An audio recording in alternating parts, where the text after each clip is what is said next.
Psalm 31. It's another Psalm of David, but this one's quite long, so I'm not going to be reading it right through. I'll just pick out some bits. It starts, "O Lord, I have come to you for protection. Don't let me be put to shame. Rescue me, for you always do what is right. Bend down and listen to me. Rescue me quickly.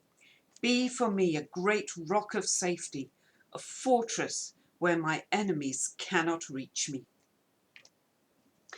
He's crying out to God for help. I don't know what the situation was, it's not written down when he wrote this, but he was obviously in quite some distress. But he's able to say, "I trust in the Lord," verse 6. "I'm overcome with joy because of your unfailing love, for you have seen my troubles, and you care about the anguish of my soul. You have not handed me over to my enemy, but have set me in a safe place." I love that expression, "you care about the anguish of my soul." David realizes that God really cares about the things that we feel. Now, we may think that very often what we're feeling is unimportant, that God should be concerned about what we believe or what we do and what we say. But actually he's concerned about our feelings too. And even when those feelings are illogical, he's still concerned. He loves us that much. By verse 10, David's explaining, "I'm dying from grief. My years are shortened by sadness. Misery has drained my strength. I am wasting away from within."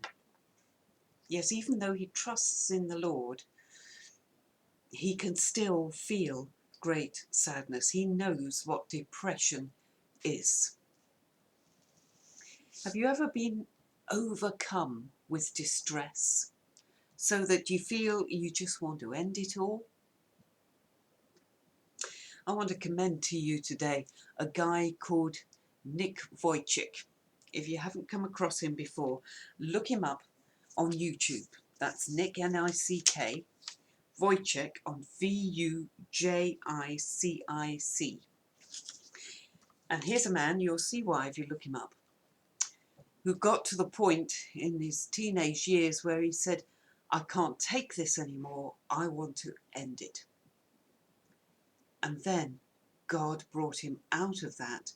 God has given him such a powerful ministry of hope for others and encouragement for others. Well, you just have to watch to find out why. But the point is that God knows when we're feeling really, really down. Even if that level of distress is not really justified by our circumstances, God knows, and he is concerned. David goes on, "But I am trusting you, O Lord, saying you are my God. My future is in your hands. Let your favour shine on your servant. In your unfailing love, save me. Your goodness is so great. You have stored up great blessings for those who honour you." So he's able to say to himself by the final verse, "So be strong and take courage, all you who put hope in the Lord." Oh yes, whatever you're feeling today, take it to the Lord. He is concerned. He does understand. And he can turn things around from the depths of sorrow. He can bring you to joy. Oh Lord, I thank you for the power of your love. I thank you that you bring us hope when we are feeling hopeless. You give us joy, even in the midst of our distress. Thank you, Lord. Amen.